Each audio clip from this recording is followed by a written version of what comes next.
Hey guys, welcome back to the channel. Today we have a sort of update for you. I don't know if I'm gonna even upload this video, but if you guys do, I guess it's a little bonus. Basically, I bought this Barati Limited Pennsylvania Railroad T1. Finally own a T1. Holy crap.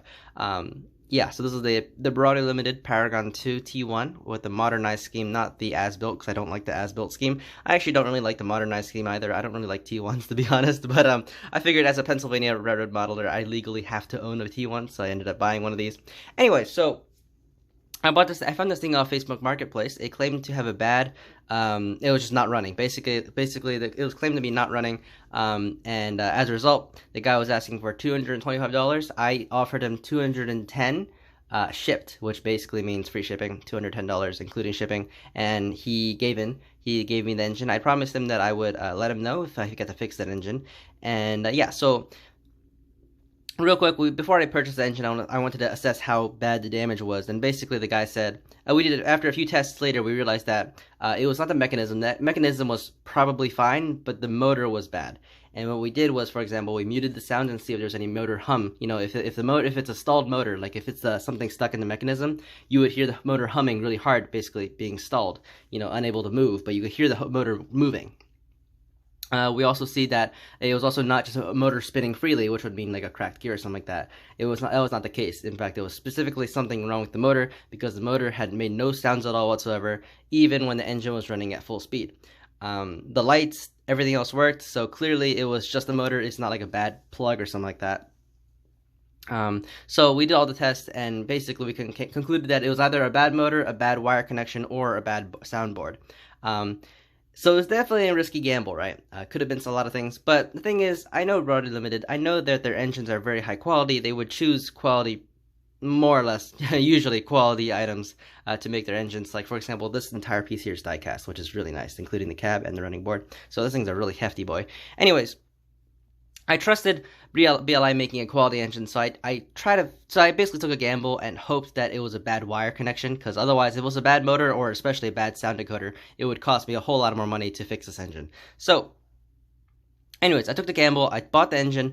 This thing is kind of a nightmare to take apart. As you can see, the top shelf piece is missing. I have it on the desk, but I just don't have it on right now because I'm just testing it. And yeah, it's a real pain to take apart, but I did get it apart, and yeah, so it turns out I used a contact tester, a multimeter, and basically just tested around, making sure all the connections were working. So for example, I tested the contact between the motor contact and here, then I tested between here, and then I tested between this plug to the bottom plug here.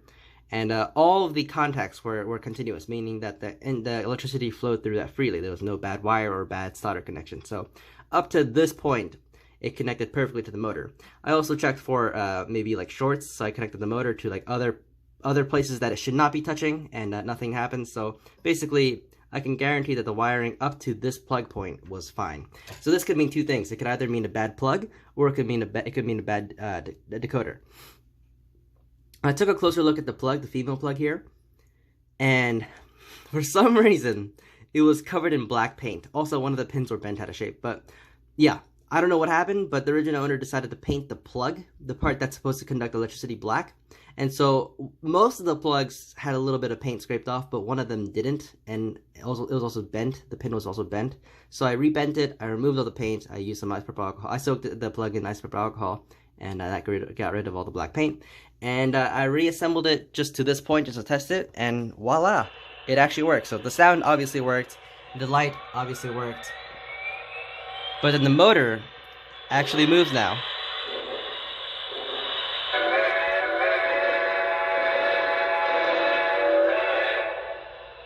So, what this means is that I paid $0 extra for bonus parts or anything like that. I didn't have to pay anything for it. I just paid the original $210, and I basically got a fully functioning T1. All it needed was a full disassembly and cleaning of the contacts. But that's the main thing with troubleshooting, right? The troubleshooting process is the hardest part. Figuring out what is wrong is by far the most difficult part. Usually, fixing the engine is very simple. Usually just like in this case, a bad contact. a bad plug. But, you know, in most cases, the actual repair job is very simple. It's finding the part that's broken. That's the most difficult part. And this engine proves that, you know, the motor was fine, the decoder was fine, turns out. So all the important parts were easy. The repair was very, very simple. All I have to do was just, you know, clean the plug up. But the process of figuring out what was wrong, taking the entire engine apart, checking all the continuity, that was the part that was really time consuming. But long story short, though, I ended up getting a T1, a Paragon 2, which in my opinion is the best Paragon. Paragon 2 T1 for a very cheap price. So anyways, that's pretty much it for this video. I'm going to have this engine reassembled and hopefully have it running soon. So yeah, take care, guys. I'll see you guys next time.